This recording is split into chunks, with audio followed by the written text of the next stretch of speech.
पंतप्रधानांना सांगतो की पीएम केअर फंड आता वापरा, नाहीतर कोणाची केअर घेताय तुम्ही? पीएम केअर फंडातून माझ्या शेतकऱ्यांना कर्जमुक्त करा. शेतकऱ्याला कर्जमुक्त तर केलं पाहिजे. सरसकट कर्जमुक्तीची मागणी आम्ही शेतकऱ्यांच्या वतीने करतो आहोत आणि ती जर का सरकारने मागणी मान्य केली नाही तर शेतकऱ्यांच्या बरोबरीने शिवसेना रस्त्यावरती उतरल्याशिवाय राहणार नाही, हा इशारा सुद्धा आम्ही सरकारला देतो आहोत. त्याचबरोबरीने कर्जमुक्ती झाली आणि मग मदतीचं काय? मदत जशी पंजाब सरकारने केलेली आहे की हेक्टरी 50,000 रुपये ही सगळ्या शेतकऱ्यांची मागणी आहे. आता कोणीतरी म्हणेल एवढे पैसे आणायचे कुठून? हा एक धूळफेकीचा प्रकार आहे. केंद्र सरकारने खरं म्हणजे मदत केली पाहिजे. जसं मी आता आणखीन एक बातमी वाचली की बिहारमध्ये आता निवडणुका येत आहेत आणि बिहार निवडणुकीच्या तोंडावर माननीय पंतप्रधान महोदयांनी तिथल्या महिलांच्या खात्यात 10,000 रुपये टाकलेले आहेत. स्वतःहून जवळपास 75 लाख महिलांच्या खात्यात हे पंतप्रधानांनी बिहारमधल्या निवडणुका डोळ्यासमोर ठेवून त्यांच्या खात्यात टाकले, अशा प्रकारची ती बातमी आहे. मग मी पंतप्रधानांना सांगतोय की तुम्ही सुद्धा एकतर आमच्या महाराष्ट्रातल्या शेतकऱ्यांचं कर्ज मुक्त करण्याची जबाबदारी घ्या. किती पैसे द्यायचे, कुठून पैसे द्यायचे आपण सगळे विसरला असाल, म्हणून आठवण करून देतो की जेव्हा करोनाचं संकट आलं होतं तेव्हा पीएम केअर फंड नावाचा एक फंड हा निर्माण केला गेला, ज्याचा मायबाप कोण हे अजून कळलेलं नाही. त्याची माहितीच्या अधिकारात मिळत नाही, मागितली तरी मिळत नाही, सगळं काही गुप्त आहे. पण कानावर आलं होतं की करोनाच्या काळात लाखो कोटी रुपये पीएम केअर फंडामध्ये हे गोळा केले गेले. पंतप्रधानांना सांगतो की पीएम केअर फंड आता वापरा, नाहीतर कोणाची केअर घेताय तुम्ही? पीएम केअर फंडातून माझ्या शेतकऱ्यांना कर्जमुक्त करा, नाहीतर शेतकऱ्याला पर हेक्टरी 50,000 रुपये द्या. ह्या सगळ्या गोष्टी ज्या आहेत ह्या पंतप्रधानांनी एक विश्वगुरू म्हणून आपल्या शेतकऱ्यांची काळजी घ्यायला त्यांना काही हरकत नाहीये. म्हणून ही काही जबाबदारी हे पंतप्रधानांनी घ्यायला पाहिजे. परत सांगतो, पीएम केअर फंडातून भरघोस मदत म्हणजे शेतकऱ्यांना ते कर्जमुक्त करू शकतात, एवढे पैसे त्यांच्याकडे त्या पीएम केअर फंडामध्ये आहेत. जर पीएम केअर फंड आत्ता वापरणार नसाल, मुख्यमंत्र्यांची योग्य वेळ आत्ता येणार नसेल, तर योग्य वेळ येणार कधी आणि पीएम कोणाची केअर घेत आहेत हे सुद्धा आम्हाला कळू द्या. तर या सगळ्या आमच्या मागण्या आहेत. टप्प्याटप्प्याने आम्ही या गोष्टी आणखीन स्पष्टतेने बोलत जाऊ. आजपर्यंत यापूर्वी ज्या काही घोषणा केल्या होत्या त्या अवेळी पाऊस झालेल्या, अतिवृष्टी, पूर या सगळ्या 2023 पासून आहेत आणि मंजुरी ही जवळपास 14,000 कोटी म्हणजे 13,819 कोटीची झालेली आहे. आता याच्यामध्ये आले किती कोटी रुपये, त्याच्यात आत्ताचे परत हे 2200 कोटी प्रत्यक्ष आले किती रुपये, की शेतकऱ्यांना किती पैसे मिळाले, हाही सुद्धा ह्याचाही एक पंचनामा केला गेला पाहिजे. म्हणून मला परत एकदा मुख्यमंत्र्यांना सांगायचं आहे की आम्ही राजकारण आणत नाही, तुम्ही आणू नका. घोषणा फार तुटकी केलेली आहे, त्रोटक घोषणा तुम्ही केलेली आहे, ती आणखीन मोठ्या प्रमाणावरती व्हायला पाहिजे आणि घोषणा केल्यानंतर ती हवेत विरून न जाता, कागदावर न राहता तुमचे सरकारचे जे काही अधिकारी आहेत ते जर का आडमुठेपणाने वागले तर त्यांच्याबद्दल सुद्धा शिवसैनिक त्यांना जाब विचारल्याशिवाय राहणार नाही. म्हणून विनासायास शेतकरी आजच संकटात आहे, खचून गेलेला आहे, त्याला आत्ता धीर देण्याची गरज आहे. आत्ता तुम्ही धीर द्यावा अशी आमची मागणी आणि अपेक्षा आहे. सर, एकनाथ शिंदे असं म्हणाले की तुम्ही पाहणी करून काय मदत वाटप करणार आहे का, अशी खिल्ली उडवली सर त्यांच्या. ती एक बेनामी कंपनी आहे त्यांचा पक्ष, म्हणजे त्यांच्या बोलण्याला मी काय अर्थ हे देत नाही. जे स्वतःची जाहिरातबाजीमध्ये मशगूल आहेत अशा लोकांना मी किंमत देत नाही.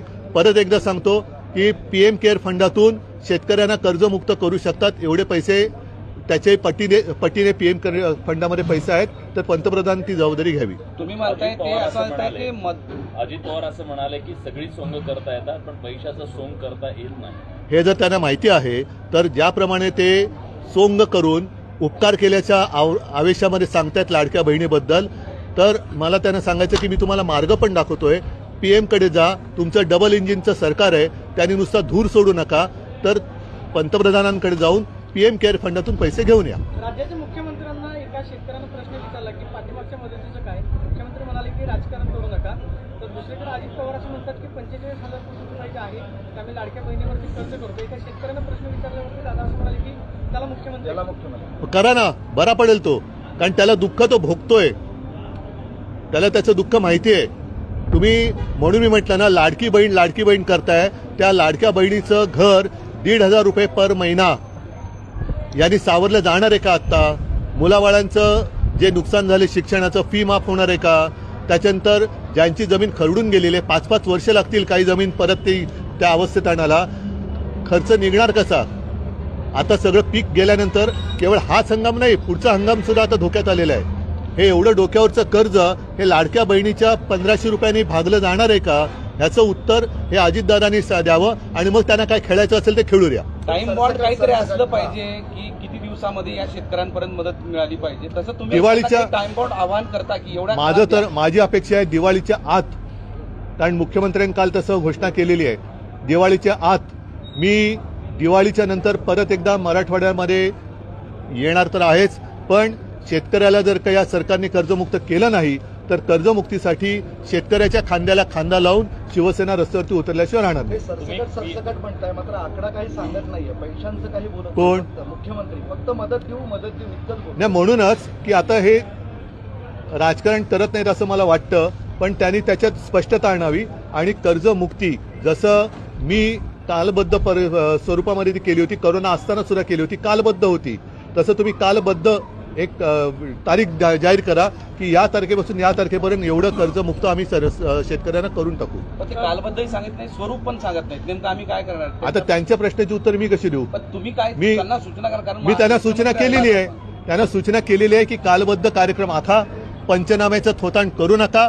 जसं स्वतःच्या जाहिरातबाजीवरती तुम्ही हजारो कोटी रुपये उधळले, त्याचा पंचनामा जनता करते. त्याच्यामुळे ह्या पंचनाम्याच्या शुल्ककाष्ट किंवा काय असतं त्याच्यामध्ये जनतेला अडकवू नका. विनासायास त्यांना मदत द्या, कारण शेतकरी आज खचलेला आहे. अनेकांची, काही जणांची घरं वाहून गेलेत, काही शेतकरी नाही आहेत पण त्यांची सुद्धा घरं वाहून गेलेत. मग प्रधानमंत्री आवास योजना जी काय आहे त्याचा आभास न आणता तुम्ही त्यांना आता घरं बांधून का नाही देत? पंजाबचं सरकार घरं बांधून देते. तर पीएम केअर मधून पैसे द्या असं म्हणालात, याचा अर्थ तुम्हाला असं म्हणायचं आहे का की याला राष्ट्रीय आपत्ती म्हणून घोषित करा? का महाराष्ट्र राष्ट्रात येत नाही? पंजाब राष्ट्रात येत नाही? राष्ट्र म्हणजे काय, फक्त गुजरात आहे? ही आपत्ती जर महाराष्ट्रातल्या शेतकऱ्याचं धान्य संपूर्ण देशात जात असेल तरी राष्ट्रीय आपत्ती का नसावी? हा ओला दुष्काळ आहे की टंचाई? मुख्यमंत्री म्हणतात की ही टंचाई आहे. त्यांच्या जाऊ द्या, मी आता काही शब्द वापरत नाही. त्यांच्या याचा दुष्काळ असेल तो, पण काय असेल त्याला काय शब्द लावायचं लावा, पण पहिली शेतकऱ्याला मदत करा. ओला दुष्काळ हा बोली भाषेतला शब्द आहे असं म्हणतात. आपण मुख्यमंत्री होता, हो ना? उद्योगपतींकडून हा, नाही आता संजय राऊत यांनी जी माहिती दिली की त्यावेळेला पीएम केअर फंडाला महाराष्ट्रातल्या उद्योगपतींकडनं आणि सगळ्यांकडनं, तेव्हा भाजपच्या आमदार खासदारांनी सुद्धा पीएम केअर फंडला मदत केली होती. साधारणतः 2.5 लाख कोटी होती. मग त्यातले 25,000 कोटी, 50,000 कोटी आज जर दिले तर माझ्या महाराष्ट्रातला शेतकरी कर्जमुक्त होतोय. तर पीएम केअर फंडाचा पैसा वापरा आणि माझ्या शेतकऱ्याला कर्जमुक्त करा. हेक्टरी 50,000 रुपये त्याला द्या. मी मार्ग दाखवतोय त्यांना.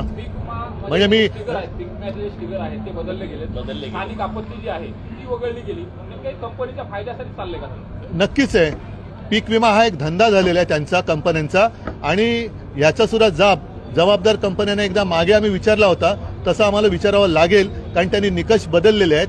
मग पीक विमा नाही तर कामाला कधी येणार? म्हणजे फक्त पैसे तुम्ही गोळा करताय, सरकारकडनं पण करताय, म्हणजे 1 रुपयात पीक विमा, म्हणजे बाकीचे सरकारने म्हणजे जनतेचाच पैसा त्यांना दिलेला आहे. सर, राज्यानं सरसकट कर्जमाफी केली नाही तर तुम्ही केंद्राशी स्वतः बोलणार? मी आता जे बोलायचं ते बोलले, ते केंद्र ऐकेल ना. ठीक आहे, चला, धन्यवाद. जय महाराष्ट्र. ठीक आहे. हा? बोंब उचलतो.